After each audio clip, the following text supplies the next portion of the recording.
여보, 이제 할망구 보내버릴 때 되지 않았어? 밤 늦은 시간 정희 씨는 아들과 며느리가 하는 충격적인 얘기를 들었습니다. 보낸다니, 도대체 날 갑자기 보낸다니, 이게 무슨... 정희 씨는 이 상황을 도저히 이해할 수 없었죠. 다음 날은 더 충격적인 대화를 듣고 마는데요. 이제 엄마 보내고 이 집 팔고 보험금 하면 20억이다. 로또지 로또. 그날 이후 아들 부부가 어머니 정희 씨를 보내려는 미친 짓을 시작합니다. 이들은 어머니를 치매 환자로 몰아서 내보내려고 작전을 짜고 있었죠. 그런데 그들은 몰랐습니다. 어머니에 의해 그들 인생이 파탄날 것이란 것을. 이야기 시작 전 구독과 좋아요 버튼을 눌러주시면 영상 제작에 큰 도움이 됩니다. 그럼 바로 시작하겠습니다. 김정희 할머니는 서울 목동에 있는 32평 아파트에서 아들 부부와 함께 살고 계셨습니다. 남편이 학원을 운영하며 마련한 집이었죠. 시가로 15억 정도 되는 꽤 괜찮은 집이었습니다. 정희 할머니는 다른 또래분들과는 조금 달랐습니다. 60세까지 교육청에서 공무원으로 일하셨거든요. 컴퓨터나 스마트폰 같은 것들도 잘 다루시고 인터넷 뱅킹이나 온라인 쇼핑도 척척 해내시는 분이셨죠. 요즘 젊은 사람들보다도 더 능숙할 정도였습니다. 어느 날 저녁 정희 할머니는 부엌에서 설거지를 하고 계셨습니다. 그런데 거실에서 아들과 며느리가 나누는 대화가 들려왔어요. 어떻게 쫓아내지? 보험금까지 챙기면 완벽하지 않을까? 정희 할머니의 손이 멈췄습니다. 설마 하는 마음으로 더 귀를 기울였죠. 며느리 수연 씨가 말했습니다. 우리 엄마가 보험 설계사잖아. 치매보험 얘기해봤는데 진단금만 5억이래. 아들 도연 씨가 답했습니다. 엄마 치매만 확정되면 집도 보험금도 다 우리 거야. 정희 할머니는 그 순간 온몸이 얼어붙는 걸 느끼셨습니다. 대충 들어도 어떻게든 정희 할머니를 치매 환자로 몰아서 집을 빼앗으려고 한 게 틀림없었어요. 그리고 보험금, 들어본 적도 없는 보험금이라니. 하지만 정희 할머니는 당황하지 않으셨습니다. 오랜 공무원 생활로 단련된 냉정함이 발휘된 거죠. 일단은 모른 척하기로 하셨습니다. 상대방의 계획을 정확히 파악해야겠다고 생각하신 거예요. 며칠 후 아들 부부는 홈캠을 설치했습니다. 엄마 안전을 위해서라고 하면서요. 하지만 정희 할머니는 이미 그들의 속마음을 알고 계셨죠. 엄마, 이거 우리 가족 모두 공유할 수 있게 설정했어요. 도연 씨가 말했지만 실수를 했습니다. 정희 할머니 계정까지 공유 설정에 포함시킨 거죠. 며칠 뒤 아들 부부가 해외여행을 떠났습니다. 공항에서 그들이 나눈 대화를 정희 할머니는 홈캠을 통해 듣게 되었어요. 어차피 홈캠으로 다 감시 가능해. 수연 씨가 말했습니다. 도연 씨가 웃으며 답했죠. 저 할망구는 이런 기계 못 다뤄. 우리만 볼 수 있을 거야. 정희 할머니는 속으로 씁쓸하게 웃으셨습니다. 이 바보들아, 내가 이런 걸 모를 줄 알았지. 그 순간부터 정희 할머니의 진짜 모습이 드러나기 시작했습니다. 과연 아들 부부는 어떤 함정에 빠지게 될까요? 여행에서 돌아온 아들 부부는 본격적으로 계획을 실행하기 시작했습니다. 하지만 이들은 정희 할머니가 이미 모든 걸 알고 계시다는 사실을 전혀 모르고 있었어요. 어느 날 아침 도연 씨가 말했습니다. 엄마, 오늘 저녁에 같이 식사해요. 정희 할머니는 알겠다고 답하셨죠. 하지만 저녁이 되어도 아들은 오지 않았습니다. 다음 날 아침 정희 할머니가 전화를 걸었어요. 어제 저녁 왜 안 왔니? 무슨 소리세요? 어제 회식이라고 말씀드렸잖아요. 도연 씨의 목소리에는 짜증이 섞여 있었습니다. 아니야, 분명히 같이 식사하자고 했는데. 정희 할머니가 말하자 며느리 수연 씨가 옆에서 말했어요. 어머니, 또 화내세요. 요즘 정말 예민하셔서 걱정이에요. 이런 일들이 반복되기 시작했습니다. 약속 시간을 일부러 틀리게 전하고 평소 쓰던 물건의 위치를 바꿔놓고 하루에도 수십 번씩 같은 질문을 던지며 혼란을 유도했어요. 엄마, 오늘이 며칠이에요? 아까 뭐 드셨어요? 어제 저녁에 뭐 하셨죠? 정희 할머니가 조금이라도 화를 내면 그들은 기다렸다는 듯이 말했습니다. 봐요, 기억도 안 나고 성격도 변했어요. 이게 바로 치매 증상이에요. 하지만 정희 할머니는 차분히 대응하셨습니다. 35년간 공무원 생활을 하면서 익힌 꼼꼼한 기록 습관이 살아난 거죠. 매일 수첩에 날짜와 상황을 자세히 기록하기 시작했어요. 그리고 핸드폰의 녹음 기능을 켜두셨죠. 아들 부부와 나누는 모든 대화를 녹음한 거예요. 어느 날 수연 씨가 말했습니다. 어머니, 병원에 한번 가보세요. 건강검진 차 말이에요. 정희 할머니는 알겠다고 답하셨지만 이미 그들의 계획을 꿰뚫고 계셨어요. 아들 부부는 자신을 어떻게든 치매 환자로 만들려는 계획이었던 거죠. 며칠 뒤 정희 할머니는 아들 부부와 함께 이대목 동병원을 찾았습니다. 수연 씨가 이대 출신이라 아는 의사가 있다고 했거든요. 진료실에서 의사는 기본적인 질문들을 했습니다. 정희 할머니는 모든 질문에 정확하게 답변하셨어요. 오늘 날짜, 대통령 이름, 간단한 계산까지 완벽했죠. 하지만 의사는 가족들의 진술에만 집중했습니다. 집에서는 어떠신가요? 도연 씨가 답했어요. 같은 말을 5번씩 반복하세요. 불 끄는 것도 자주 깜빡하시고요. 수연 씨도 거짓 증언을 이어갔습니다. 화를 잘 내시고 성격이 많이 변했어요. 정희 할머니는 답답했지만 참으셨습니다. 그리고 화장실을 다녀오는 길에 결정적인 순간을 목격하게 되었어요. 복도에서 수연 씨와 의사가 나누는 대화를 우연히 들은 거죠. 야, 우리 얘기한 대로 다 된 거 맞지? 수연 씨의 목소리였습니다. 의사가 답했어요. 걱정 마. 가족 진술 위주로 기록할게. 정희 할머니는 그 순간 모든 퍼즐이 맞춰지는 걸 느끼셨습니다. 단순한 의심이 아니라 치밀한 공모였던 거죠. 진료실로 돌아가는 길에 의사의 양력을 확인해 보니 역시나 수연 씨와 같은 이대 출신이었어요. 병원을 나서며 정희 할머니는 마음속으로 다짐하셨습니다. 좋아, 이제 정말 시작이구나. 과연 정희 할머니는 어떤 반격을 준비하고 계실까요? 그리고 아들 부부는 자신들이 얼마나 큰 실수를 저질렀는지 알게 될까요? 이대목 동병원을 나선 정희 할머니는 곧장 서울대병원으로 향했습니다. 권위 있는 의료기관에서 정확한 진단을 받아야겠다고 생각하신 거죠. 서울대병원의 검사는 이대목 동병원과는 완전히 달랐습니다. 길고 꼼꼼한 검사가 이어졌어요. 인지능력 검사, 기억력 테스트, 문제 해결 능력까지 다양한 검사를 받으셨죠. 의사도 정희 할머니의 말을 귀담아 들었어요. 혹시 집에서 이상한 일이 있으셨나요? 가족들이 뭐라고 하던가요? 정희 할머니는 솔직하게 답했습니다. 아들과 며느리가 자꾸 같은 질문을 반복해요. 그리고 제가 화를 내면 그것도 증상이라고 하더라고요. 의사가 고개를 끄덕였습니다. 그런 상황이라면 더 정확한 검사가 필요하겠네요. 검사가 끝나고 며칠 후 결과가 나왔습니다. 담당 의사가 단호하게 말했어요. 어르신은 전혀 치매 증상이 없습니다. 오히려 또래에 비해 인지 능력이 매우 뛰어나세요. 계산 능력, 기억력, 판단력 모든 면에서 정상 수치보다 높게 나왔어요. 그 순간 정희 할머니의 두 눈에서 눈물이 흘렀습니다. 기쁨의 눈물이었어요. 이제 확실한 증거를 손에 쥐게 된 거죠. 의사가 계속 설명했습니다. 날짜, 계산, 기억력 모든 면에서 정상입니다. 걱정하지 마세요. 정희 할머니는 진단서를 꼭 쥐고 집으로 돌아왔습니다. 이제 본격적인 반격 준비를 시작할 때였어요. 집에 도착한 정희 할머니는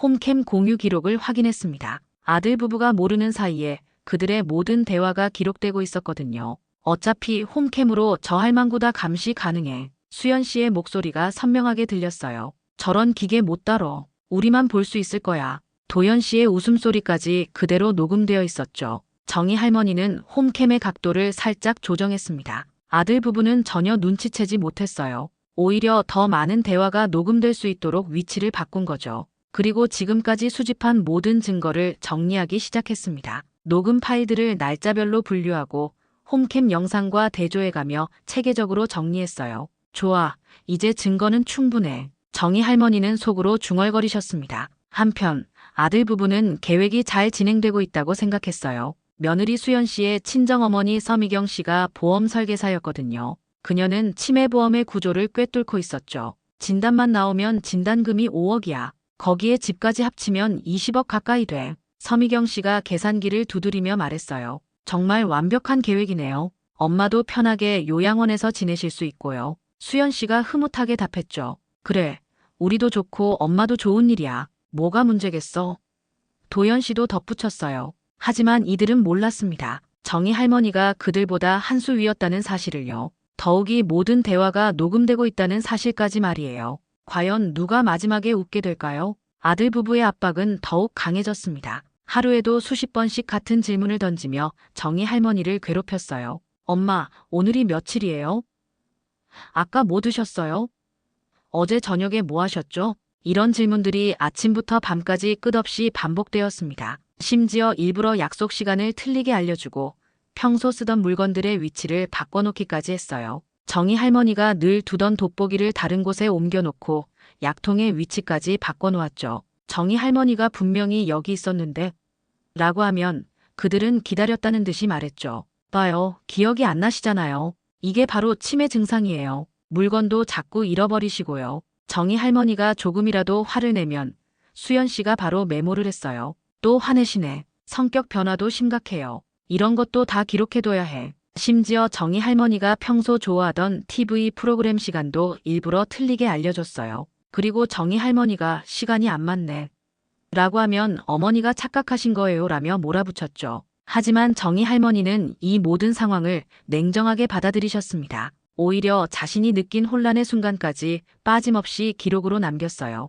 매일 밤 정희 할머니는 그날 있었던 일들을 수첩에 자세히 적었습니다. 몇 시에 누가 무슨 말을 했는지, 어떤 물건이 어디로 옮겨졌는지 모든 것을 빠짐없이 기록했죠. 심지어 그들의 표정과 말투까지도 세세하게 관찰해서 적어두셨어요. 그리고 핸드폰에 저장된 녹음 파일들과 대조해가며 정확성을 높였어요. 35년간의 공무원 생활로 단련된 체계적인 업무 처리 능력이 발휘된 거죠. 각각의 사건들을 시간 순으로 정리하고 증거 가치가 있는 것들은 따로 표시해 두셨어요. 너희가 만든 무대에서 내가 배우가 되어주마. 정희 할머니는 속으로 다짐하셨습니다. 이제는 단순한 피해자가 아니라 치밀한 계획을 세우는 전략가가 되신 거죠. 며칠 뒤 도연 씨가 말했어요. 엄마, 우리 가족 여행 좀 다녀올게요. 걱정 마세요. 수연 씨도 덧붙였죠. 며칠 안 돼요. 집에서 편히 쉬세요. 하지만 정희 할머니는 홈캠을 통해 그들의 진짜 대화를 들었어요. 이제 엄마는 완전히 흔들렸어. 해외여행 다녀와서 정리만 하면 돼. 공항에서 그들이 나눈 대화도 놓치지 않으셨죠. 보험 서류는 다 준비됐고 병원 진단서도 곧 나올 거야. 완벽해. 이제 정말 끝났다. 비행기가 떠나는 걸 확인한 정희 할머니는 마침내 움직이기 시작했습니다. 지금까지는 방어였다면 이제부터는 공격이었어요. 가장 먼저 부동산에 전화를 걸었습니다. 집을 팔려고 하는데요.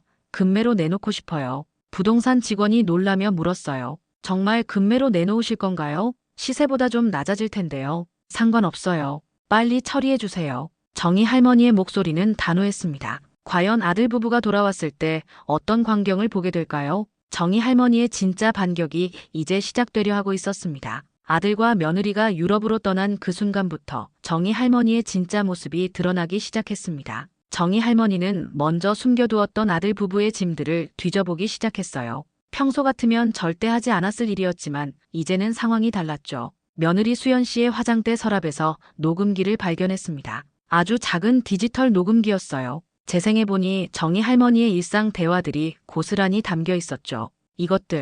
이런 것까지 해놨구나. 정희 할머니는 분노보다는 차분한 결의를 느끼셨어요. 이제 정말 마지막까지 가야겠다는 각오가 선 거죠. 부동산 중개인이 집을 보러 왔습니다. 목동 아파트는 입지가 워낙 좋아서 금방 관심을 보이는 사람들이 나타났어요. 시세가 15억 정도인데 14억에 금매로 내놓으신다고요? 네, 빨리 처리하고 싶어요. 정희 할머니의 목소리는 흔들림이 없었습니다. 공무원 생활을 하며 수많은 결정을 내려본 경험이 있어서 이런 중요한 순간에도 냉정함을 유지할 수 있었던 거죠. 계약서에 도장을 찍는 순간 정희 할머니는 속으로 중얼거렸어요. 이제 너희가 노리던 집은 없다. 이틀 뒤 잔금까지 모두 처리되었습니다. 14억이라는 거금이 정희 할머니 통장으로 들어왔죠. 아들 부부 명의로는 단 한 푼도 들어가지 않았어요. 정희 할머니는 곧바로 새 집을 알아보기 시작했습니다. 아들 부부가 절대 찾을 수 없는 곳, 하지만 정희 할머니가 살기에는 충분히 편안한 곳을 찾으셨죠.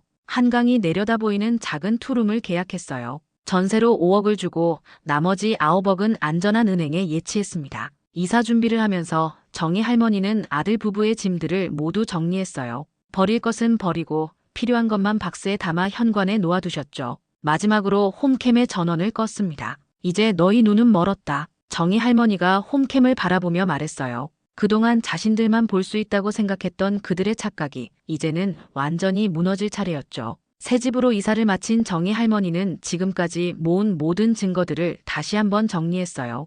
홈캠 영상 파일들, 통화 녹음, 서울대병원 진단서, 그리고 며느리가 숨겨둔 녹음기까지. 이제 준비는 끝났다. 한편 파리에서 에펠탑을 구경하던 아들 부부는 전혀 모르고 있었어요. 자신들의 계획이 완전히 무너졌다는 사실을요. 도연 씨가 수연 씨에게 말했어요. 엄마는 이제 완전히 끝났어. 돌아가서 바로 요양원 보내자. 수연 씨도 흐뭇하게 답했죠. 우리 엄마가 보험 서류도 다 준비해뒀어. 정말 완벽한 계획이야. 하지만 이들이 돌아와서 마주하게 될 현실은 전혀 달랐습니다. 과연 어떤 일이 벌어질까요?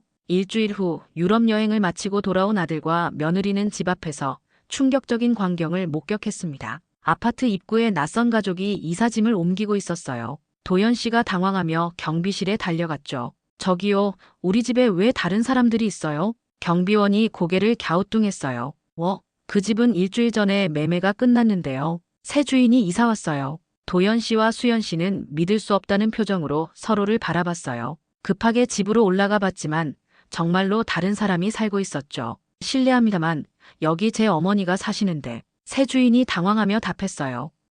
여기는 저희가 정식으로 산 집인데요. 계약서도 다 있어요. 도연 씨는 정희 할머니에게 전화를 걸었습니다. 하지만 전화번호가 바뀌어 있었어요. 급하게 새 번호를 알아내어 전화를 걸었죠. 엄마, 이게 무슨 일이에요? 우리 집이 왜 없어졌어요? 정희 할머니의 목소리는 놀랍도록 차분했습니다. 내 집, 내 선택이다. 엄마, 저희 갈 곳이 없어요. 짐도 다 어떻게 된 거예요? 현관에 박스로 정리해뒀다. 가져가거라. 수연 씨가 전화를 빼앗아 소리쳤어요. 어머니, 이게 말이 돼요? 가족인데 이럴 수 있어요? 정희 할머니가 냉정하게 답했습니다. 가족이라고? 너희가 날 요양원에 보낼 때는 생각 못했나? 그 순간 전화기 너머로 녹음 파일이 재생되기 시작했어요. 어떻게 쫓아내지? 보험금까지 챙기면 완벽하지 않아? 자신들의 목소리가 선명하게 들려왔어요. 도연 씨와 수연 씨는 얼어붙었죠. 엄마 치매만 확정되면 집도 보험금도 다 우리 거야. 엄마가 보험 설계사라 다 알아. 진단금만 5억이야. 어차피 홈캠으로 다 감시 가능해. 저 할망구는 이런 기계 못 다뤄. 녹음은 계속 이어졌어요. 병원에서 의사와 나눈 대화, 보험 설계사, 서미경 씨와의 통화, 심지어 공항에서 나눈 대화까지 모든 것이 고스란히 녹음되어 있었죠. 야, 우리 얘기한 대로 다 된 거 맞지? 걱정 마. 가족 진술 위주로 기록할게. 수연 씨가 떨리는 목소리로 말했어요. 어떻게 이런 걸 다. 정희 할머니가 단호하게 말했습니다. 35년 공무원이 이런 것도 못하겠니? 너희는 내가 바보인 줄 알았구나. 그리고 마지막 한마디를 덧붙였어요. 내일 오전 경찰서에 이 모든 증거를 제출할 예정이다. 각오들 해라. 전화가 끊어진 후 아들과 며느리는 멍하니 서 있을 수밖에 없었습니다. 그들이 완벽하다고 생각했던 계획이 완전히 무너져 내린 거죠. 과연 정희 할머니는 정말로 경찰서에 갈까요? 그리고 아들 부부에게는 어떤 결말이 기다리고 있을까요? 다음 날 아침, 정희 할머니는 약속한 대로 지구대를 찾아갔습니다. 손에는 커다란 서류 봉투를 들고 계셨어요. 처음에 경찰관들은 시큰둥한 반응을 보였습니다. 고령자의 가족 갈등 정도로 생각한 거죠. 할머니, 가족 문제는 서로 대화로 해결하시는 게. 하지만 정희 할머니가 준비해온 증거 패키지를 보는 순간 분위기가 완전히 바뀌었어요. 먼저 홈캠 원본 파일들이 나왔습니다. 아들과 며느리가 치매 조작 계획을 세우는 장면부터 시작해서 보험 설계를 논의하는 대화까지 모든 것이 선명하게 담겨 있었어요. 어떻게 쫓아내지? 보험금까지 챙기면 완벽하지 않아? 영상 속 도연 씨의 목소리가 경찰서 안에 울려 퍼졌어요. 다음으로는 통화 녹취 파일들이 나왔습니다. 정희 할머니가 매일 기록한 대화들, 그리고 며느리가 숨겨둔 녹음기에서 나온 파일까지 모든 것이 체계적으로 정리되어 있었죠. 이건 명백한 사기죄에 해당합니다. 담당 형사의 표정이 굳어졌어요. 서울대병원 정상 판정 진단서와 이대목 동병원에 상반된 진단 기록을 대조해보니 의료진까지 가담한 조직적 범죄임이 명확해진 거죠. 특히 충격적인 건 보험 관련 서류였어요. 정희 할머니 명의로 가입된 치매보험이 무려 5개나 되었는데 정희 할머니는 가입 사실조차 몰랐던 거예요. 이 서명들, 제 글씨가 아니에요. 저는 이런 보험에 가입한 적이 없어요. 정희 할머니가 단호하게 말씀하시자 형사가 필적 감정을 의뢰하겠다고 했어요. 더욱 놀라운 건 IP 추적 기록이었습니다. 정희 할머니가 혼자서 인터넷 뱅킹과 보험 사이트 접속 기록을 모두 캡처해 두신 거죠. 자신이 접속하지 않은 시간대의 기록들이 고스란히 남아 있었어요. 할머니께서 이런 걸 다 준비하셨다고요? 형사가 감탄하며 물었어요. 35년 공무원 생활이 헛되지 않았어요. 증거 없이는 아무것도 할 수 없다는 걸 잘 아니까요. 마지막으로 정희 할머니는 며느리 친정어머니 서미경 씨와의 통화 녹음을 틀어주셨어요. 진단금만 나오면 5억이야. 치매 진단서만 받으면 보험회사에서 바로 지급해줘. 정말 완벽한 계획이네. 그럼 집값까지 합쳐서 20억 가까이 되겠네. 그래, 노인네 하나 요양원 보내고 우리가 다 챙기는 거야. 뭐가 문제겠어? 담당 형사가 책상을 탁 쳤어요. 이건 빼박이네요. 바로 수사 착수하겠습니다. 이 파렴치한 것들 제가 목숨 걸고 잡겠습니다. 그날 오후 긴급 체포영장이 발부되었어요. 도연 씨, 수연 씨, 그리고 배우의 서미경 씨까지 모두 사기죄와 개인정보보호법 위반 혐의로 체포되었죠. 이대목 동병원의 담당 의사도 사기 방조와 개인정보보호법 위반으로 함께 입건되었어요. 수연 씨와의 대학 동문 관계를 이용한 조직적 범죄였다는 게 밝혀진 거죠. 사건이 언론에 보도되면서 사회적으로 큰 파장을 일으켰습니다. 단순한 가족 갈등이 아니라 고령자를 대상으로 한 조직적 범죄였기 때문이에요. 법정에서 열린 첫 공판에서 정희 할머니는 증인으로 출석하셨어요. 또렷한 목소리로 모든 경위를 설명하시는 모습을 보며 방청석의 사람들은 감탄을 금치 못했어요. 제 아들과 며느리는 저를 치매 환자로 조작해서 재산을 빼앗으려 했습니다. 하지만 저는 35년간 공무원으로 일하며 이런 일들에 대비해왔어요. 정희 할머니의 증언이 끝나자 피고인석의 도연 씨와 수연 씨는 고개를 들 수 없었어요. 검사가 물었습니다. 어떻게 이렇게 완벽한 증거를 수집하실 수 있었나요? 제가 컴퓨터를 못 다룬다고 생각한 게 그들의 실수였어요. 홈캠도 녹음기도 모든 디지털 기기를 다룰 줄 아는데 말이에요. 방청석에서 박수가 터져 나왔어요. 재판 과정에서 더 충격적인 사실들이 드러났어요. 서미경 씨는 다른 고령자들을 대상으로도 비슷한 보험 사기를 저질렀다는 게 밝혀진 거죠. 정희 할머니 사건이 발단이 되어 연쇄범죄가 모두 수면 위로 드러난 거예요. 이대목 동병원의 담당 의사는 의사 면허 취소 처분을 받았고 병원 측도 재발 방지를 위한 시스템 개선을 약속했어요. 도연 씨는 징역 3년, 수연 씨는 징역 2년 6개월, 그리고 배우의 서미경 씨는 징역 4년의 실형을 선고받았어요. 또한 정희 할머니에게 피해 배상금으로 2억 원을 지급하라는 판결도 함께 내려졌죠. 가족이라는 이름으로 노인을 속이고 재산을 빼앗으려 한 파렴치한 범죄입니다. 판사의 준엄한 목소리가 법정에 울려 퍼졌어요. 재판이 모두 끝난 후 정희 할머니는 새로운 삶을 시작하셨어요. 한강이 내려다 보이는 새 집에서 평온한 일상을 되찾으신 거죠. 딸 은정 씨가 부산에서 올라와서 어머니께 깊이 사과했어요. 처음에는 오빠의 말을 믿고 어머니를 의심했던 자신의 잘못을 인정한 거죠. 엄마, 정말 죄송해요. 오빠 말만 듣고 엄마를 의심했어요. 괜찮다. 내가 속은 것도 이해한다. 정희 할머니는 딸을 따뜻하게 안아주셨어요. 이 사건은 고령자를 대상으로 한범죄 예방을 위한 법률 개정에도 영향을 미쳤어요. 정의법이라고 불리는 새로운 법안이 발의되어 고령자 대상 보험 사기에 대한 처벌이 더욱 강화되었죠. 정희 할머니는 요즘 지역 경찰서에서 고령자 대상 범죄 예방 강연을 하고 계세요. 디지털 기기 활용법부터 증거 수집 방법까지 자신의 경험을 바탕으로 많은 분들에게 도움을 주고 계시죠. 나이가 들었다고 해서 무력한 게 아니에요. 준비하고 대비하면 충분히 자신을 지킬 수 있어요. 정희 할머니의 당당한 목소리가 강연장에 울려 퍼집니다. 그렇게 정희 할머니의 이야기는 단순한 복수를 넘어서 많은 사람들에게 희망과 용기를 주는 이야기가 되었습니다.